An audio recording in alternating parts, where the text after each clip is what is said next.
You never. Good evening, everyone. I'd like to welcome you to the Town of Pownell Select Board Meeting, February 26, 2026 at 6 P.M. I'd like to call the meeting to order. Board member roll call.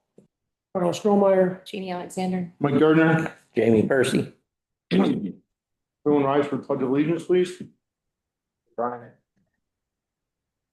allegiance to the flag of the United States of America and to the republic for which it stands, one nation, under God, indivisible, with liberty and justice for all. Approval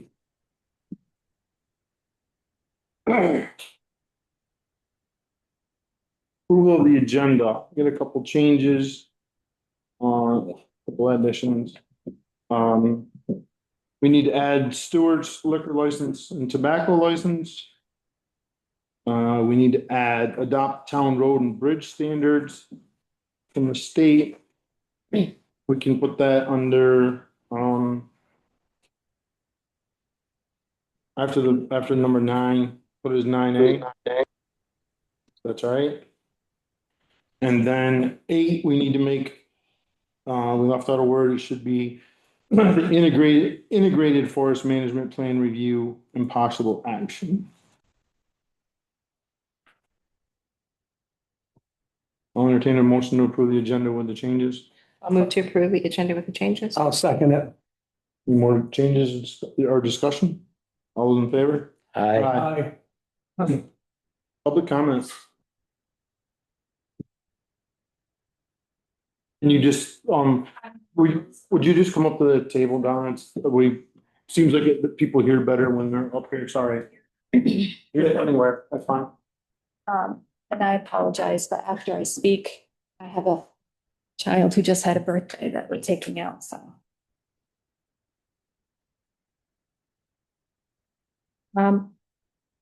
2 weeks ago, I was told that a select board member made a Facebook post calling me out by name with a disparaging meme that was clearly intended to mock me. I reported this behavior to the board. Just a week later, after my request, the same select board member made another post, once again calling me out by name and using another disparaging meme. I am not friends with this person on Facebook and actually have him blocked, so I'm not sure how he is tracking me or who his intended audience is. One of the posts was seemingly supported by a person for an ethics complaint. For clarity, these posts made about me were, in my opinion, retaliatory for posting about the old town hall. Once after a select board meeting and once for sharing a Bennington Banner article. I never mentioned any individual, just expressed an opinion and shared a banner story.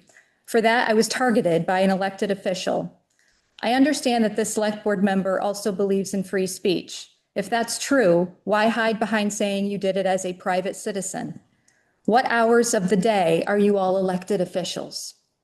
When someone holding an official town position uses a public platform to call out private citizens for their opinions, these disparaging memes, emojis, likes, and comments can be seen by anyone. Not only can it be seen by those who might cheer them on or escalate the behavior, it can be seen by those who won't find it so amusing. By voters, funders, grantors, state and federal agencies, and the media. Some of those people may in fact be tuning in right now. How does behavior like this help to bolster citizen engagement, something that is so often lamented in our public meetings? Would grant makers and state officials feel less likely to entrust funds and resources to people in power when they do things like this? Or would that kind of behavior deter possible support and resources for our town? As a citizen, I can express my opinion online, in the streets, or to your faces at a meeting. All private citizens should be able to do this. What's incredibly disturbing is that this male elected official is somehow monitoring, following, and tracking a private citizen in order to repeatedly attack me for my opinion on a local issue that he addresses as an elected official. This select board member actively defends his own freedom of speech. Yet when my fiance, a man, requested a private conversation around these issues in hopes of understanding the intent, he refused. Instead, I believe we were given an ultimatum stating that he would stop making posts about me if I stopped speaking about town issues. It causes me to wonder his opinion and treatment of women when he can be loud on the internet about one in the safety of his own computer screen, yet refuse to have a face-to-face conversation. It never occurred to me when I was helping at the Legion, setting up ice rinks, raking baseball fields, bringing candy canes to a tree lighting, fixing torn American flags, being on the water board, delivering canned goods, purchasing Christmas gifts for families, attending town meetings, state meetings, meetings with the governor, that I should have to declare all of this publicly to be more eligible to speak. I'm submitting all documents for the record, and I encourage the board to think about creating personnel codes of conduct. Despite the ultimatum to stop posting on panel matters or else, please know that is not happening. I will continue to speak on any issue in town I want. I'm articulate enough to do that. No memes needed. And this is my letter, which I would like submitted, as well as all of the posts. Thank you, Val.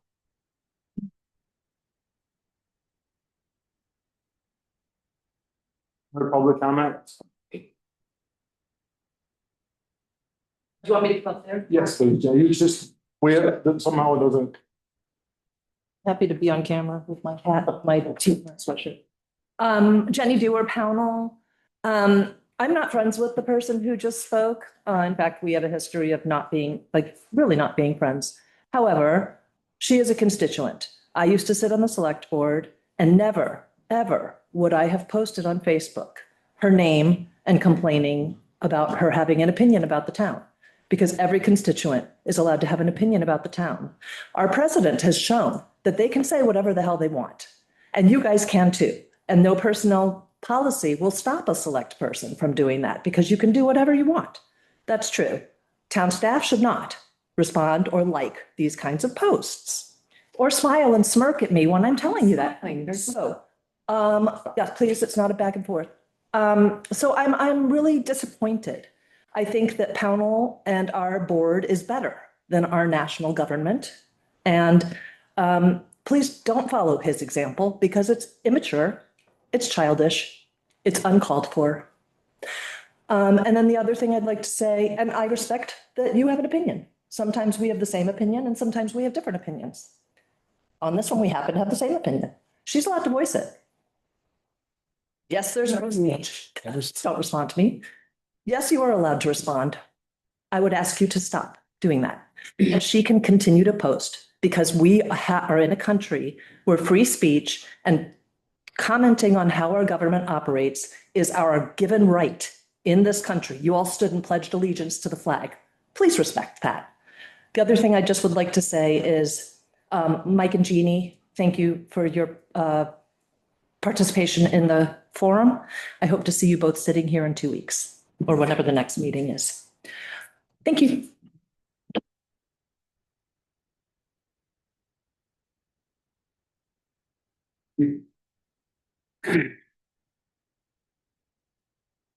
My name is Steve McKay.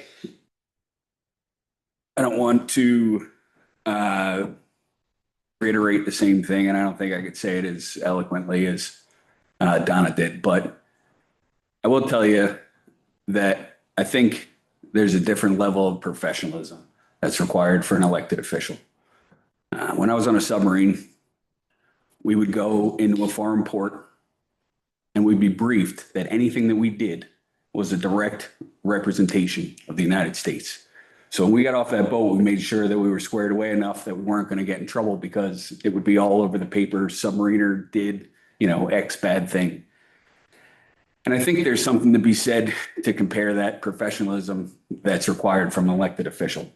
I think that, this new world of social media enables us to do things, and there really aren't any, I guess, rules. Like Jenny was saying, we're in America, we can say what we want to, but I just would ask that as an elected official of this town, that not only Donna, but anybody that wants to say anything should have that right to say anything that they want to without being alienated or targeted, especially by a elected official, sorry. That's all I have to say. Thank you. Thank you. No, Yeah, because no.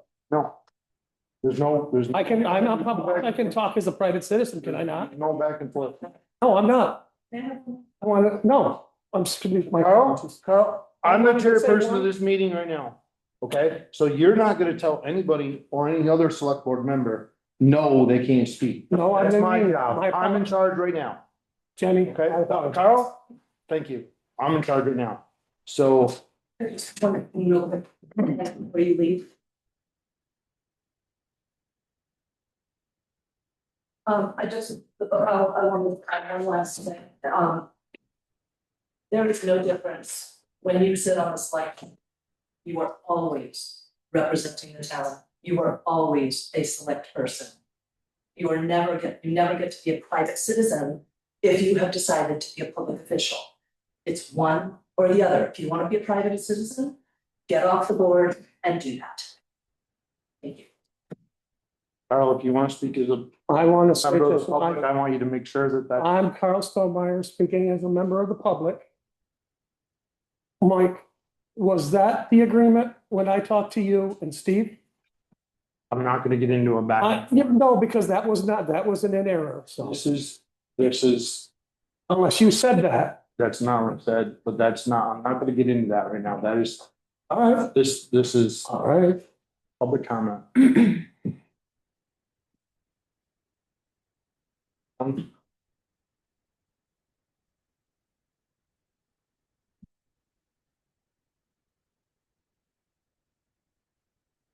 Hi, Ellen Strohmeyer.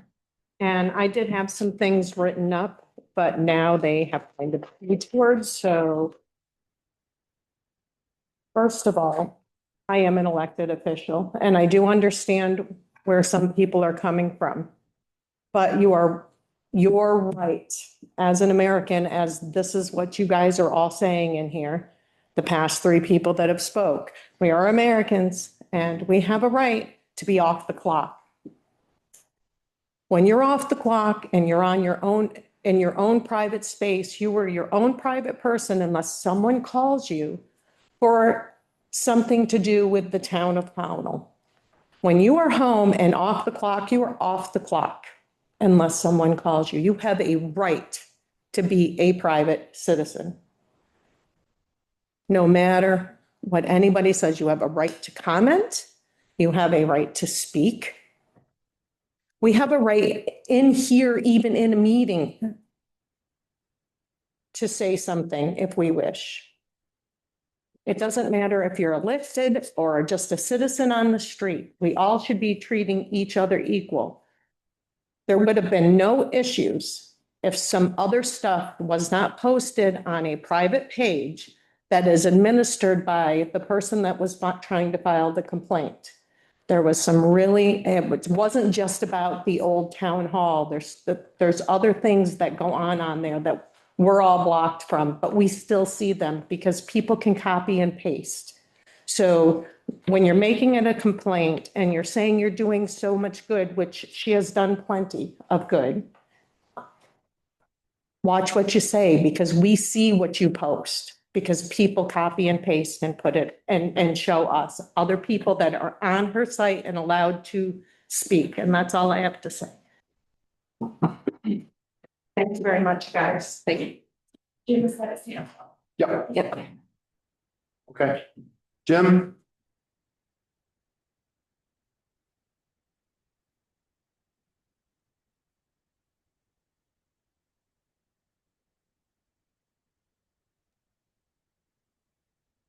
Can you hear me? I'm sorry. Yeah, we can now, Jim.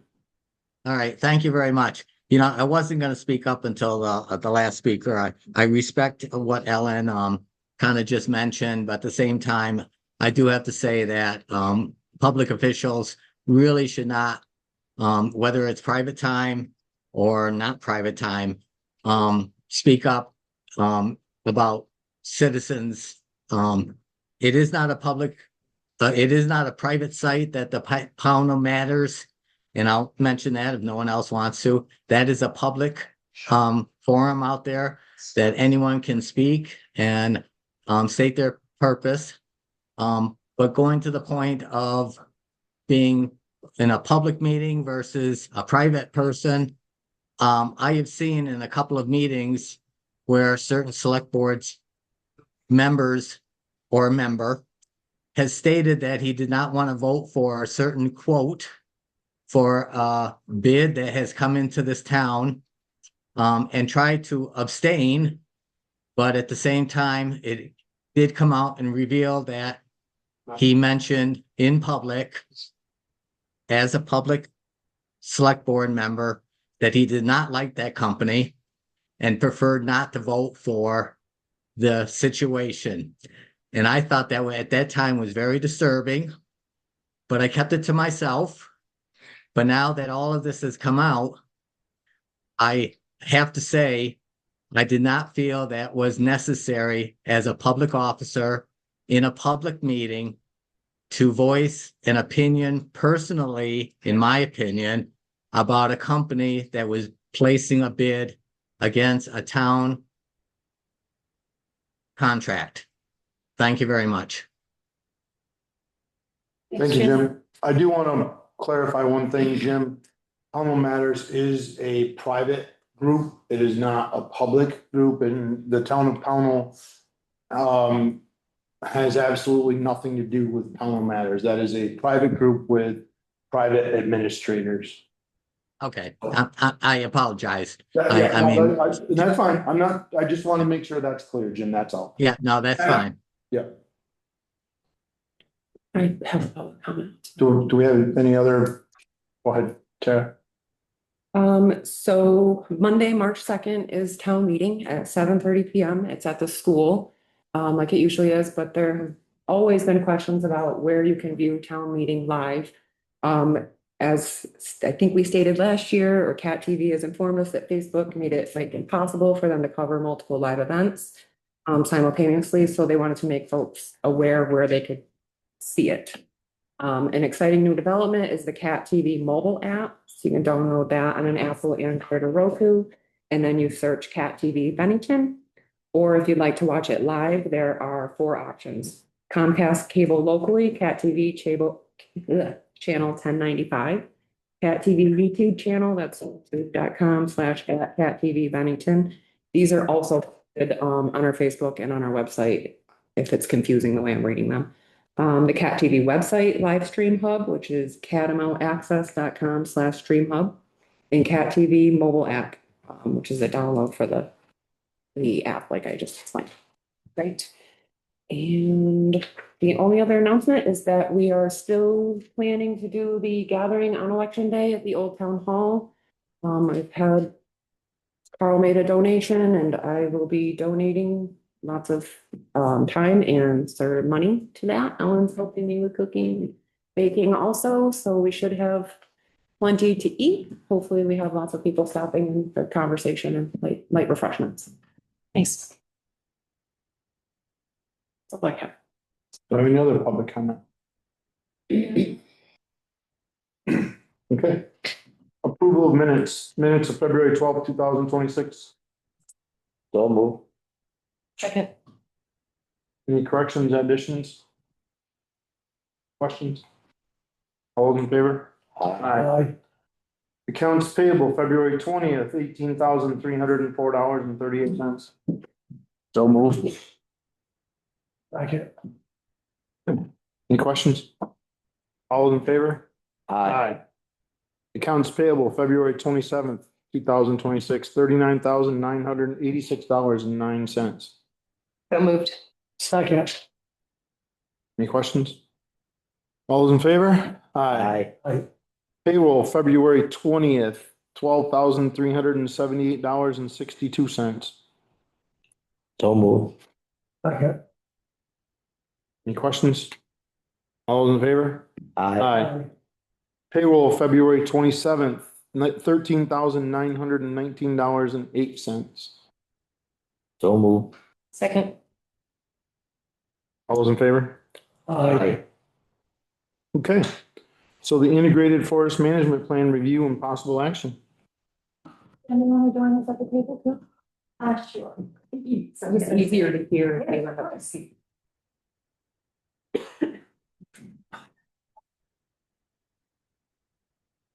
Yeah, okay. Should we? Okay, should I kick it off? Okay, all right. For a second, I thought a lot of people showed up to hear about it. It would have been nice.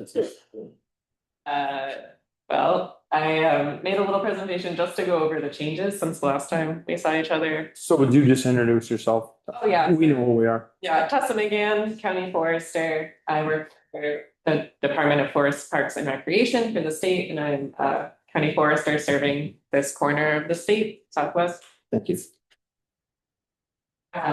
We can go to the next slide. Yeah, so management plan, really just a review of the changes. You can go to the next slide. This will hopefully be pretty quick, and I guess I want to start off by saying I'm sorry the plan got longer, quite a bit longer, but I do feel like that's my due diligence as a forester to pay it all the attention your 1,000 acres deserve. So Yeah. The big changes since the last time, I added a lot of info at the beginning. Just a quick over. I fleshed out this parcel overview where I talk about soils and wildlife and climate change. The climate change section is also sort of give some background on the management philosophy here. I talk about trails and access. I wanted to point out that in that section, that's where I talk about how we're going to prioritize trails for making repairs, focusing on those recreational trails, the main recreational loop that Parks and Rec and Concom are proposing. Also focusing on areas of active erosion, but doing a lot of that work as harvesting happens and we actually have equipment out there to make it cost effective. I added a section about food foraging as was requested here and when we had our public meeting. Most of that is based on input from Mike Fernandez. Yeah. And his big recommendation was first and foremost to get things tested before people are encouraged to forage anything because there's a pretty good chance for contamination or it's at least worth checking. So I added in the plan just a recommendation in the next 3 years to work with Mike to maybe test just selected areas. He has a lot of ideas about how those should be distributed, and he also has ideas about where you might be able to get some money to do that. So that's as far as detail as I gave in the plan. I'll stop for a second to see any feedback on that. I have questions, but I'll wait till you're finished your presentation. Okay. Well, I'm gonna ask a question especially on the contaminant part of it. I mean, I'm gonna disagree with having contaminants, a significant chance of having contaminants. I'm not saying that it's not possible, because anything's possible. But given the proximity of the land being much higher elevations than where the contaminants are gonna settle, I'm gonna balk at that one a little bit. I'm not gonna say it's not there, but Be hopeful. well, no, that's right. I'm just gonna. Totally fair. And if you want me to change any wording or change the recommendations, No, I think just for testing for it and for the record and all that stuff, I think it was a valid point. I just didn't like the thing about Mike saying that there's a very good chance of, that's all just, I didn't like that part of it. yeah. Yeah, there you go. And that's totally fine. I for sure, I'd rather be. Yeah. Sure what's going on. I do hear that. And then I also added a section about wildfire risk management. That's something that I was holding back on because as it's the current state of things in Vermont is that's not something most foresters are thinking about, I'd say at this point. For historically, our area has been thought of as like an asbestos forest. Large scale wildfires aren't, it's just not what our forests have been adapted to. But I know things are changing. We've seen more periods of extreme risk. There have been more fires recently. And the big way the state is responding is by building up our state force of wildfire first responders who are able to respond to all kinds of situations on private land, public land, municipal land. I did put in there though, if you do want to have a specific fire risk assessment, that's not something I'm trained to do. Yeah. So you can find someone who can help you do that. I said, when that is, what did I put in for the wording? when it becomes a best practice, but I can change that if that's something that you guys want to pursue now or anytime in the near future. Good for right now. Yeah, I do too. I think it's a good idea. And I'm glad that you did include this because I think the idea that we have an asbestos forest now is just sticking our heads in the sand. I mean, I think it's impossible to deny what we're seeing as far as the risk for forest fires going up. So thank you for including that. Okay, so those are I would say the big changes in the first part, except we can move forward. I also added a management. Do you want me to ask my question, because you're getting past the point? Oh, sure. Yeah. I got, second paragraph page on the bottom, second paragraph, I think this will be second or third paragraph. On page 9, going up from the bottom, Okay. and the fact that the town forest is part. Could you basically read that and explain to me exactly what that paragraph means? The fact that the town forest is part of a much larger block of intact, undeveloped forest land also makes it a valuable resource for wildlife. Wait a second, is that, did I get the right one? No, maybe I didn't. Yes, I did. Town, no, next one down. A search of appropriate databases indicate There we go, that my there are apologies. rare, threatened, or endangered animal species present on the town forest parcel. So that there's a database that the Department of Fish and Wildlife maintains. And it shows on your town forest parcel, there are some rare plants, but there were no indications of rare, threatened, or endangered animals. It does fall within there's a very broad range for, I can continue reading. However, it is within the general range of summer roosting sites for two federally endangered bats, the northern long-eared bat and the tricolored bat. Okay, if that was implemented, what would be would there be hunting allowed during the November 1st through, Oh, yeah. So this is, or excuse me, I'm wrong, April 15th through November 1st? hunting. Because the way it says here, actually, you gotta go to the next one down. My apologies again. Search, you read the bottom, to avoid incidental taking, it is recommended to limit any harvest activities to November 1st to April 15th, when bats are least likely to be roosting in trees. So I mean forest harvesting, timber harvesting. So I can I'll add the word Not timber. like big game. Okay, that's fine. As long as that's added, I don't have a problem. Okay. I just didn't want all of a sudden that to be encouraged to have because I know I just wanted to make sure that hunting is allowed, even though that's fine. I'm happy. I just added the word timber harvesting there to clarify exactly what I meant. Yeah. And so incidental take of the bats is some of them may roost in trees in the summertime. So it's that's practice. That makes sense, but not, recommended. hunting doesn't make sense. They're roosting on deer. Yeah. All right, glad we cleared that up. All right, any other comments on this one? Okay, Nope. So back to the slides.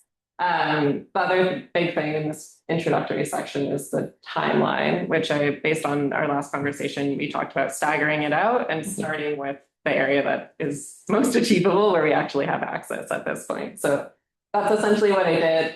I also I added a statement underneath. This is how we treat things in the UVA current use world. In a lot of the private forestry that happens is foresters recommend a date, but then you have 3 years on either side, recognizing that markets, weather, there's a lot of things that make it hard to say this is the year we will have this. So I wanted to make that clear and also make it clear this is all amendable if we change our mind.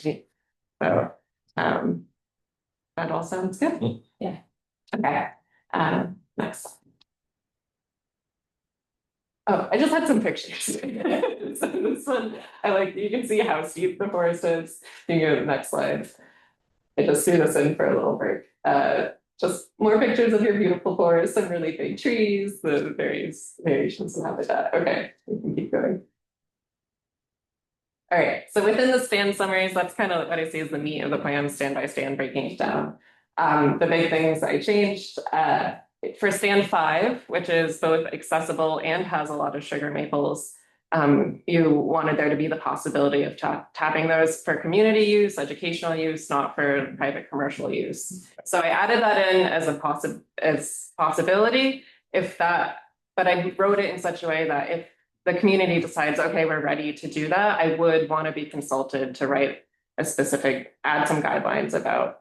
That's how you wrote it in, right? Yeah. Yes. Does that sound good? Okay. Mhm.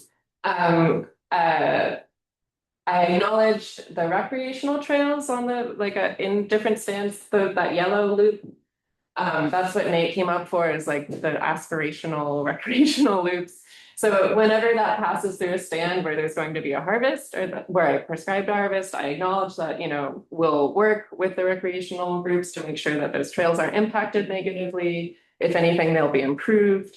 We'll make sure that we'll just consider those recreational impacts. And then I also added language. So in a lot of the prescriptions, I also recommended creating some snags for habitat. That's when you girdle a tree and it dies and it becomes a big condo for animals. At the last public meeting, I think Mike suggested that I specify that those will be located more than 100 feet from recreational trails, so that they don't pose a hazard. So I added that. Stand 21, that's the one all the way up in the north where there's some potential historic artifacts, Native American artifacts. In the last time we talked, I recommended harvesting there, but now no harvesting, no soil disturbance until there's a more thorough inventory of what's there, and it might be off the table indefinitely. And then I added some data that I hadn't thrown in before, timber quality and invasive plants, and changed some stuff around in terms of just editing and flow. And then finally, I added more detail to all the prescriptions. Yeah, you added 7 pages. Huh? You added 7 pages. Yeah. We'll go to the next slide. So I'm just going to review what those details are. Again, okay, so these are the 7 stands. I forget them. It doesn't, whatever. These are the stands where there's harvesting, and the different harvests I have prescribed. You can go forward. And just talking through what those actually mean. So stand 18, I'm recommending patch cuts. So that's openings 2 to 4 acres in size. Those are the biggest openings that I'm recommending on this forest. And that's a stand where there's,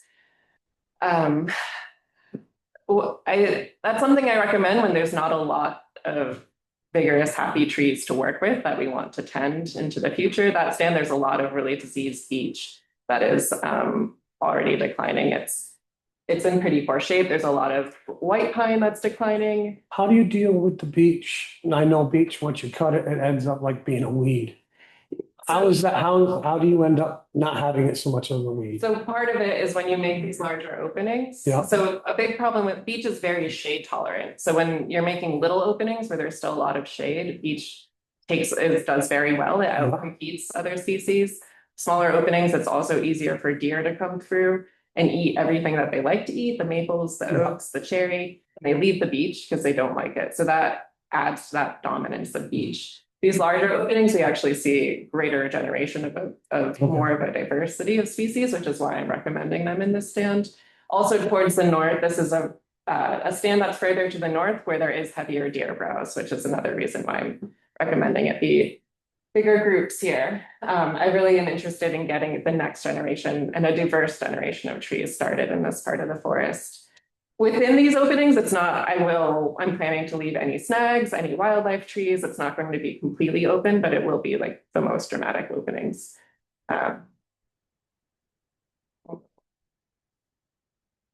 Okay, so in stands 11, 15, and 16, I'm recommending single tree and group selection. So this is, this picture is it's not me, but it's the best I have to work with. Kind of illustrates the single tree selection part of it is, you can think of it like a thinning. It's a pretty light touch harvest where you're taking out individual trees. But when we're taking them out, we're thinking about, are there younger trees here that we can release and allow to grow? And the ones we're removing are either declining, mature, large trees, or poor form trees that we expect to die within the next 10 years. So creating opportunities for more shade tolerant things, or seedlings, saplings, poles, smaller, more vigorous trees that are ready to grow. We're just giving them a little bit more space. And then also opening up some small groups. Those are like the patches, but smaller, max of 2 acres down to just half an acre in size. Again, to just encourage that next generation. Any questions on this one? And then in stand 16 and 19, I'm recommending a combination of crop tree release and group selection, which crop tree release is even lighter than the single tree selection. That's going out and identifying, I said, roughly 20 trees an acre that we want to just release those individual trees that we either they're oaks, they're cherries, they're good wildlife trees, they're really nice sugar maples. They're just trees that we want to stick around and grow larger into the future. And so we might open up on just 2 to 3 sides of those a little bit. But if we don't find, if there aren't any crop trees or if things are already growing well and they already are getting sunshine on their crowns, and then we're not going to touch it. And then also some groups for regeneration.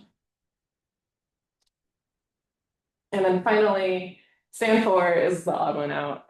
So I'm recommending an irregular shelter wood here. So this is, it's hard. This is one of the harder ones to describe what it's going on. We're trying to create the right light conditions on the forest floor. Again, I'm very focused. Whenever I'm doing a harvest, it's all about regeneration. It's not what I'm taking away. It's what are we growing. So trying to get the right light conditions to regenerate oak. And they don't like too much sun. They don't like too much shade. So across larger areas will be, this is a picture of a shelter wood. That's actually at Merck Forest, if you want to go check it out. It'll be more open like that, retaining a lot of oaks to regenerate, to drop their seed. We're trying to grow oak. It's going to be irregular because it's not uniform across the stand. It's only in areas where there is a sufficient oak overstory that we can open up, avoiding any place where there is a lot of regeneration already, a lot of pole size. This stand 4 has areas where there's a lot of happy young birches and maples, and we're going to let those be and just keep growing. So it's going to be irregular in how it shows up on the stand. And then in a classic shelterwood, once that oak layer, like once the baby oaks get established, then you come back and you cut all of the overstory to give them a bunch of sunshine. And I'm not planning to come back and take all the overstory oaks away. So that is also what makes it irregular. There's a lot of different terminology, but it's easy to just say. Questions here? We can go forward. And then with those harvests, I'm also, wherever there's invasive plants, I'm recommending that it's paired with invasive plant removal because we don't want to just open it up for invasive plants to take off. That's either, I'm thinking about that being something that the money from the harvest will fund that, or we'll get volunteer. You don't have a huge invasive plant problem on the property, so I don't think it's going to be. What's the biggest invasive species that you do see? The most common one, I think, was barberry, which is not, it's just not public enemy #1. It doesn't take over unless. Are wild something grapes really considered invasive or no?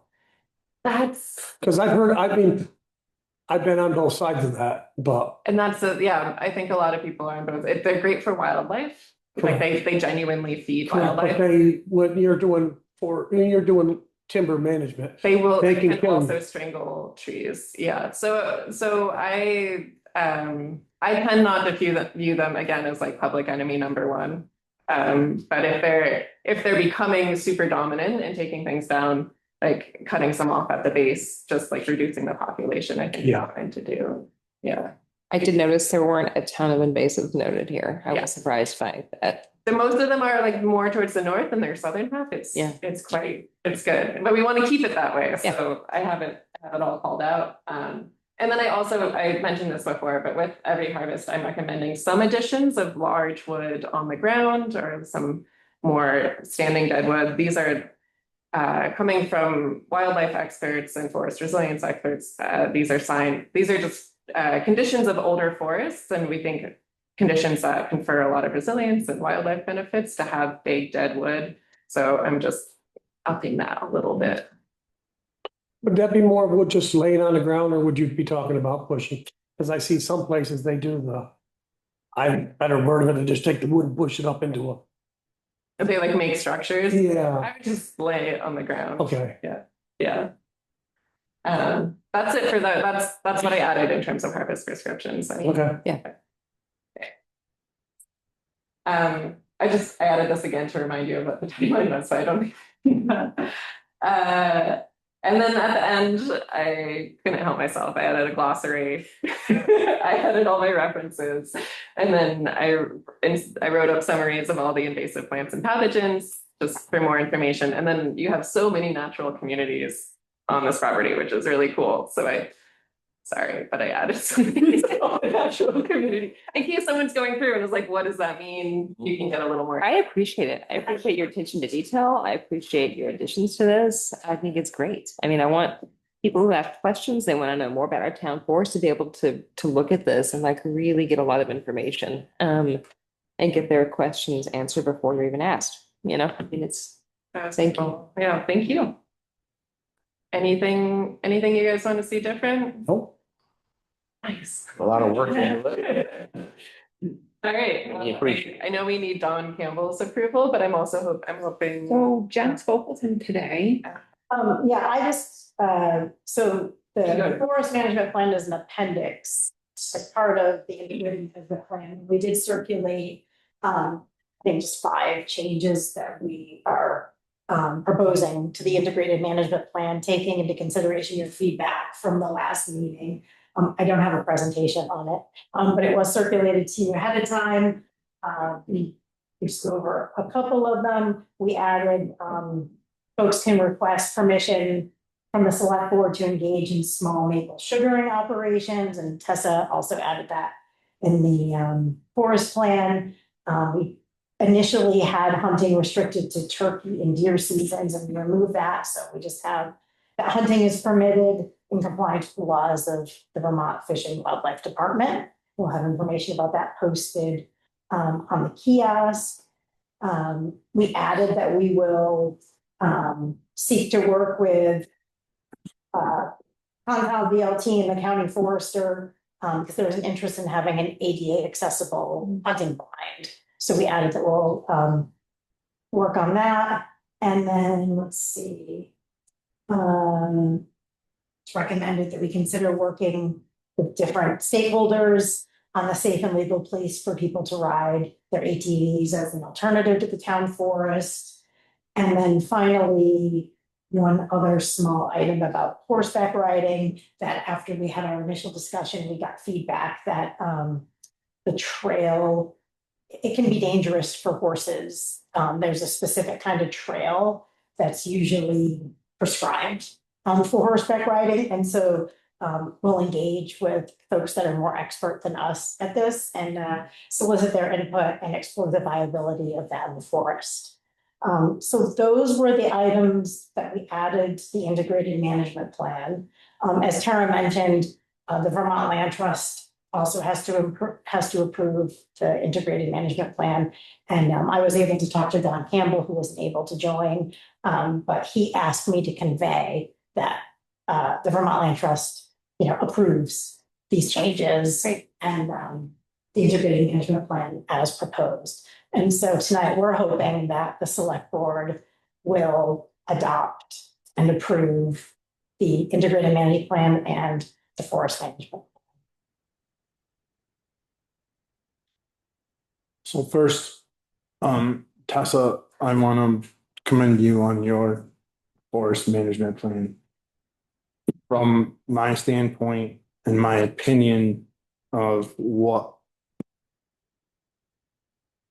I, as a resident of Pownell, want to see on that 1,000 acres, I think you've covered it all. Okay, I think you've set up some sustainable timber harvest in there over, for the long term. I think you have taken into account the wildlife for sure, and made sure that the wildlife that's there has a sustainable home, right? For lack of a better term at this point. I think with some suggestions, we've looked at, some foraging, right? And I think we've done that. The invasive plant I don't see a single thing that's been missed here by your plan. And I think you have, from anybody's standpoint, I think you've covered everything, right? From a sportsman to just someone who wants to just go hiking or bird watching or whatever, or foraging or whatever they want to do. I think it's covered. So I think you've done an outstanding job. It's long, but it needed to be. It's thorough. And I think Jeannie touched on it earlier, for sure. If someone takes the time to read that forest management plan, I don't think there's too many questions that somebody's gonna come up with that aren't answered in that management plan. So thank you for that. Jen, I think yours is, the integrated management plan is, again, thorough. We have reached out to people. We have tried to, cross our Ts and dot our Is all the way through. And I think we've done that. I think we've covered some ADA stuff, which was important to me personally, just because it's just something I've always thought about my whole life. We've covered horseback riding, we've covered everything. I mean, I think both plans are incredibly thorough, and I think it's setting up our 1,000 acres for success for long term for the town of Pownell and its residents. So I want to thank both of you and all the people who work with you guys. I mean, I know you had foresters working with you, and I know you had some people working with you, and so I don't want to leave anybody out. I don't know who they were, but I want to make sure that everybody gets recognized for the hard work that's been put into this. And I know it's been a long road and a lot of effort's been put in. So that being said, anybody else have any comments?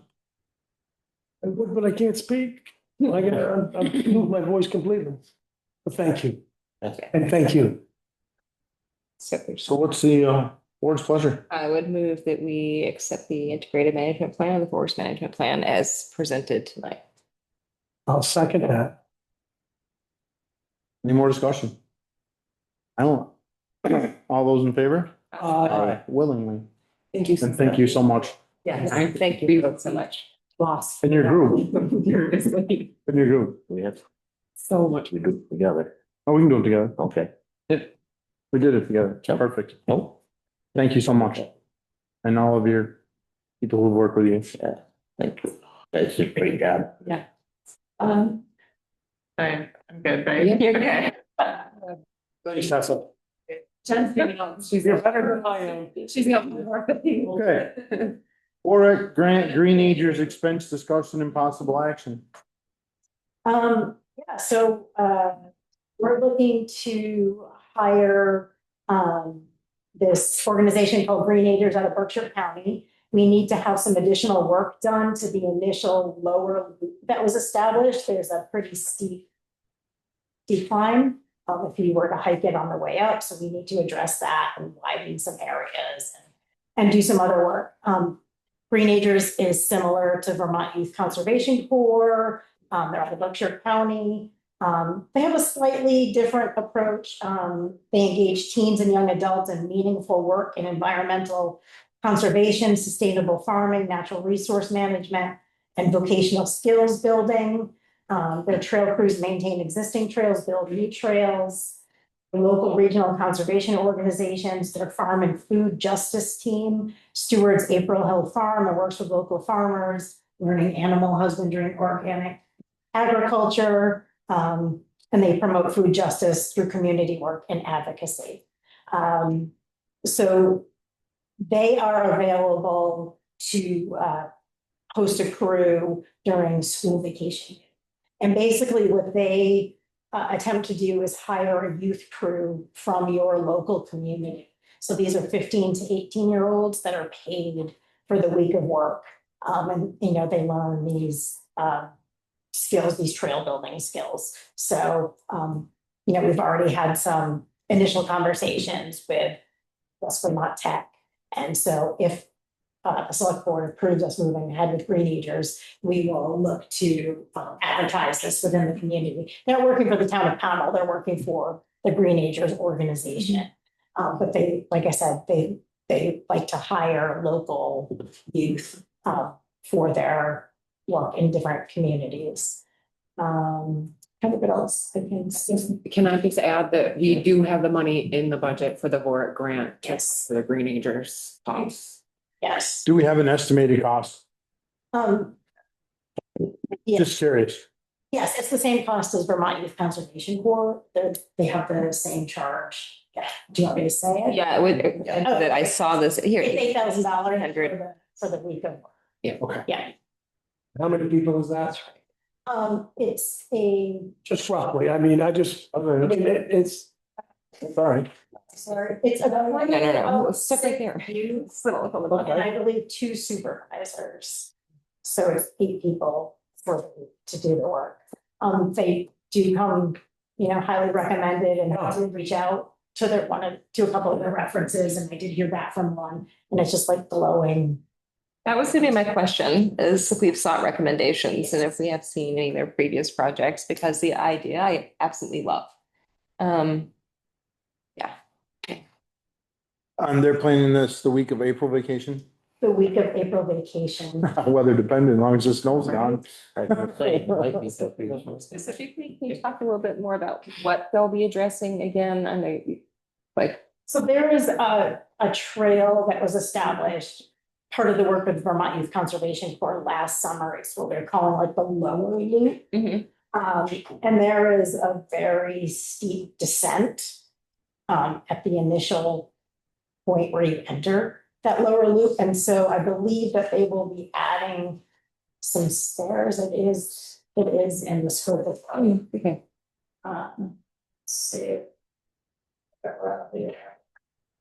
So we'll be addressing that steep descent. Okay. Let's see. Yeah, you've got it here. I mean, the details. Basically plummets off the side of Woods Road. Okay. Descending 60 feet of elevation over 300 feet, which is a grade that exceeds the Forest Service accessibility guidelines. So they would be, say, bench cut. Yeah, so it would be addressing that steep decline, and then there's some areas of the trail that are defined, but it needs to be further broadened. And so they'd be doing any of that work. I just chuckled because when I was doing my hiking in Europe, you could look over a 10,000-foot cliff. And if you're really lucky, they might have a rickety old chain, walk down these paths where it was 5,000 feet on one side. So I just thinking of that when you were saying, oh, we're going to put some stairs, and I just like, wow. Yeah, I guess it's better if you were to follow the Woods Road up and then circle back and go up. I know. Start off and just go down that decline. I just was thinking of the dichotomy between the way Europeans thought about it, way we. Guess who wouldn't be looking over that, Carl? Me. Well, I didn't know it was 10,000 feet until I got to the bottom, and I Wouldn't be looking over to see if it was 50 feet. That's where you were. Anyways. Sorry. But we do have the funds I- for a grant. Yes. How about it? And I believe this is, again, it covers a couple of things that are fairly important to, I think us as board members, right? It addresses, it's our youth, local youth involved in stuff that they can take some pride in and work on, and it can be sort of their own, even though it is their own when they get, they take a little bit of ownership and pride in it. And I think to me, that's a tremendously important thing. So I love the idea. I think it's, again, feeds into everything that I envisioned for this forest and when we're putting this together. What's the board's pleasure? We move to accept this formal proposal for services related to trail improvements and move forward with funds from the Forks grant for the Greenagers. Do I have a second? I'll second that. Any more discussion? All those in favor? Aye. Thank you, Jen. Thank you very much.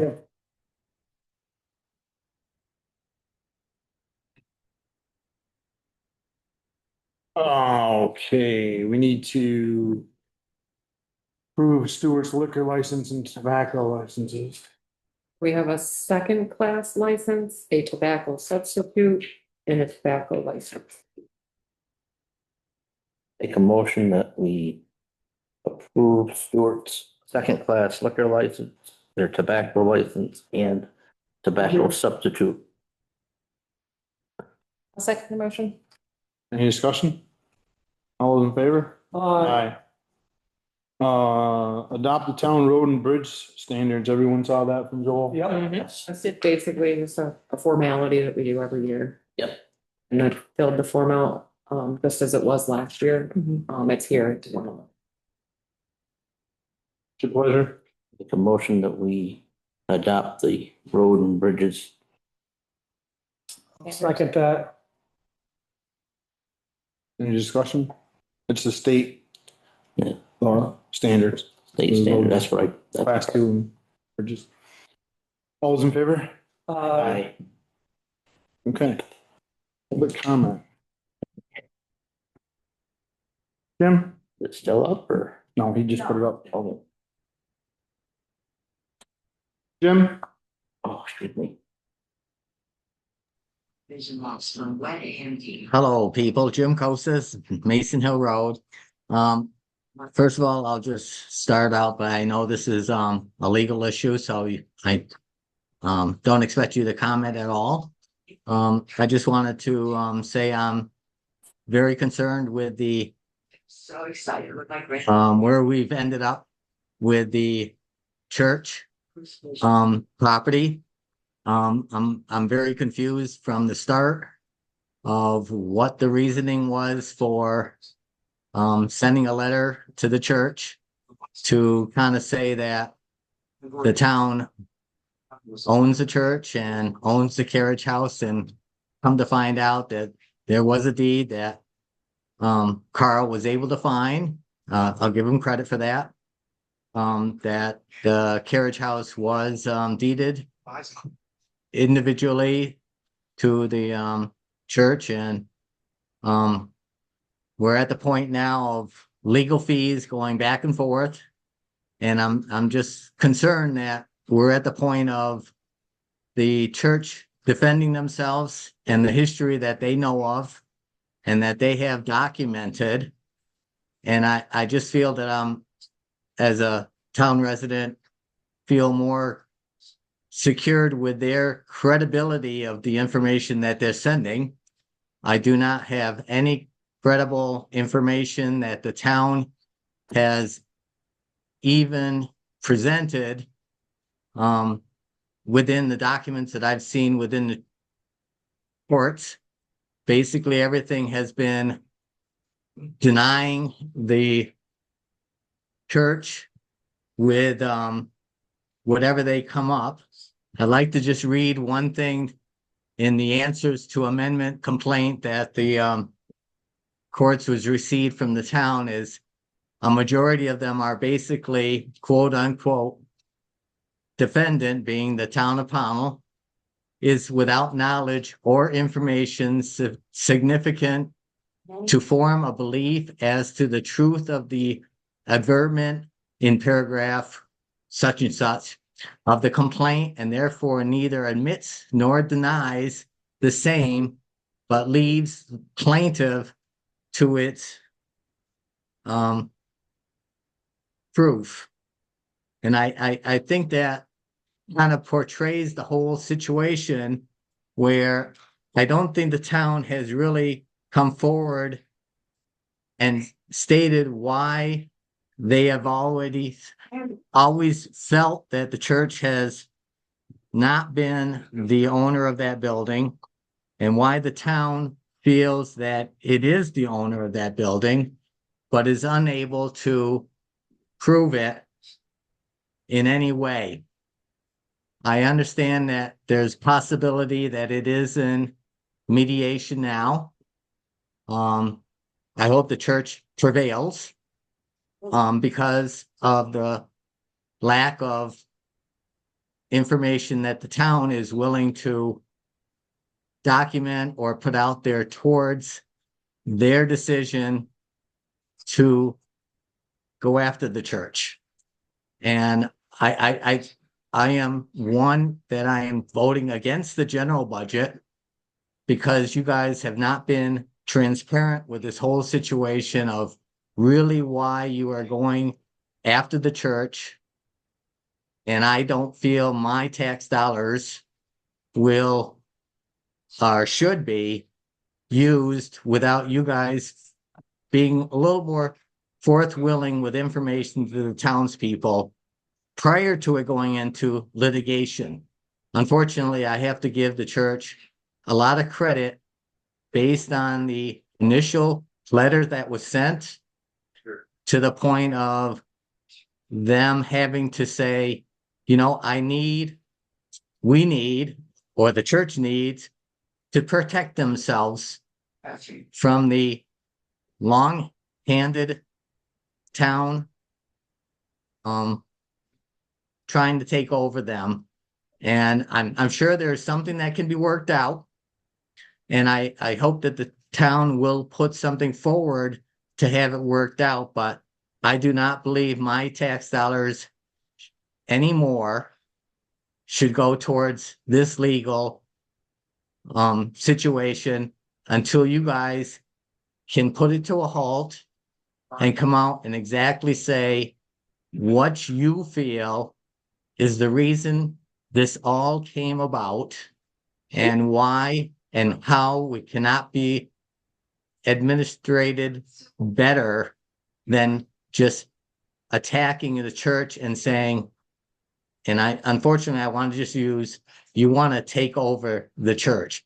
Yes, I've heard that you guys don't want to take over the church, but you guys want to take over the building and make it a point that the church can only use it at certain times for certain situations and items like that. It's a historical building for the town, but there's nowhere that anywhere does it say because they own it, the town cannot go for grants in a mutual situation with the church, because that's what's happened with the last grant. Unfortunately, it's documented by your past town agent that it was not because it wasn't owned by the church or town. It was because it was not feasible.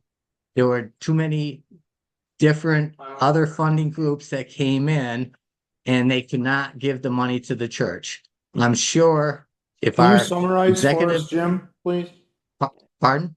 Could you summarize for us? I know we're way over our 3 minutes and I was trying Oh, to. all right, I apologize. I No, just that's want to okay. make sure, I just want to make sure that somehow we can work this all out so that we're all working together with a historical church that has been there and maintained a lot of expenses. And I bless them that they can have it. Thank you. Thank you, Jim. Thanks, Jim. We have any other public comment? Pretty sure I can handle and your flaws.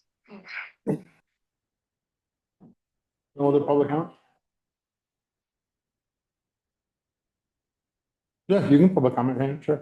My name's Hannah Darling. I live in the town of Powell. Our executive assistant has been subject to some disparaging comments online.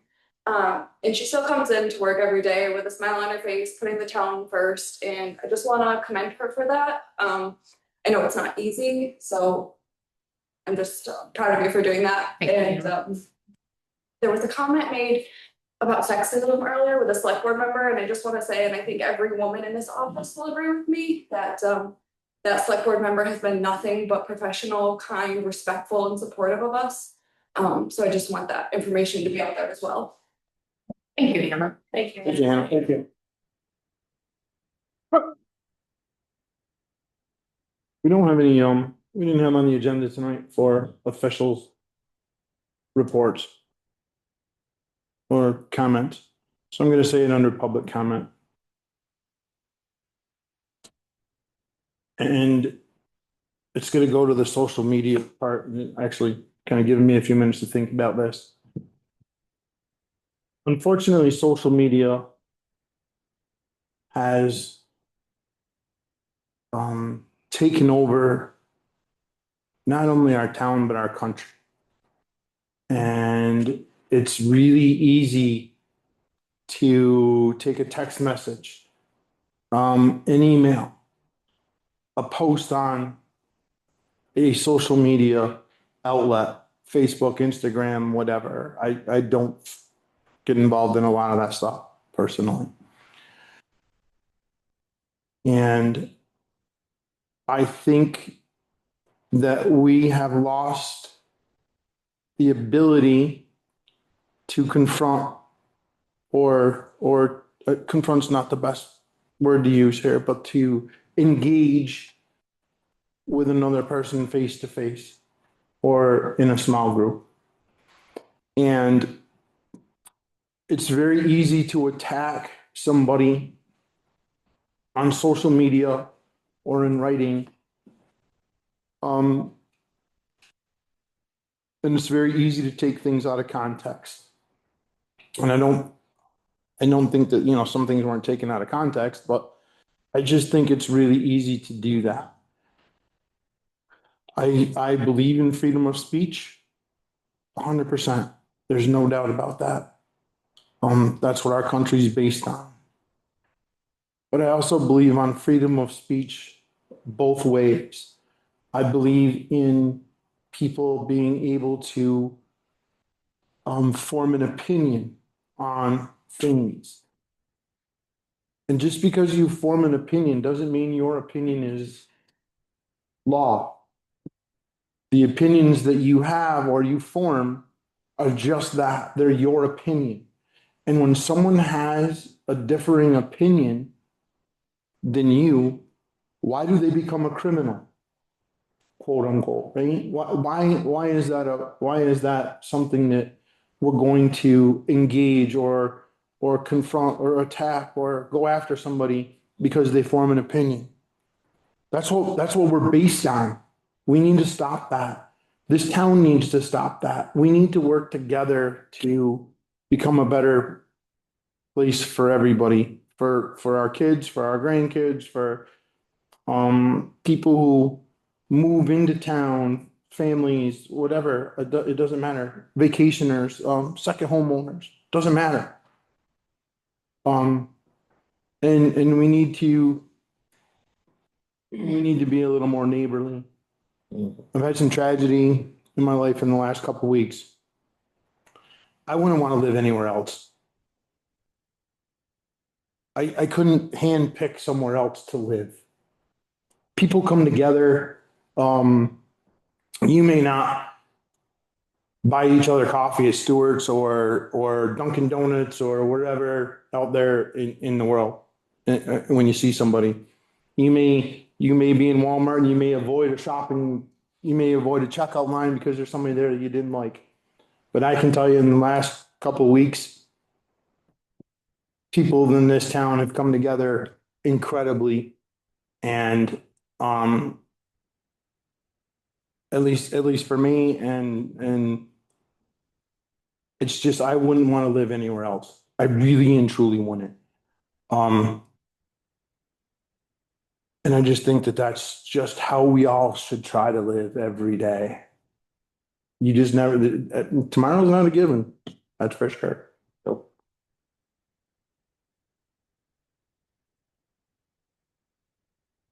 Jim, please make it brief.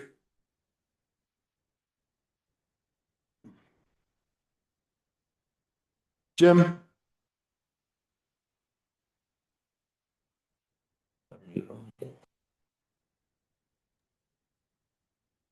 Mike, I just want to thank you very much for what you said. Have a good night. Thanks, Jim.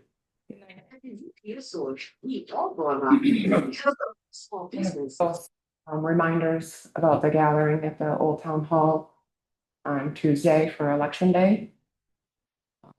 And then the town meeting is Monday at 7:30, and live coverage can be found at Cat TV channel 1095 or on their YouTube channel at youtube.com/@CatTV Bennington Streams, or on the website live stream hub at catamountaccess.com/stream hub. Thank you for that. Thanks, Sarah. I also think that this probably should have been an agenda item, but I'm gonna bring it up under public comment. I believe that we need to schedule a meeting for the 5th. The 5th doesn't give enough time for everyone to get their, Right. to take the oath of office. So I assumed we would have a meeting, the first regular on the On the 12th, 12th? Okay, so that the new board has time to take the oath of office. okay.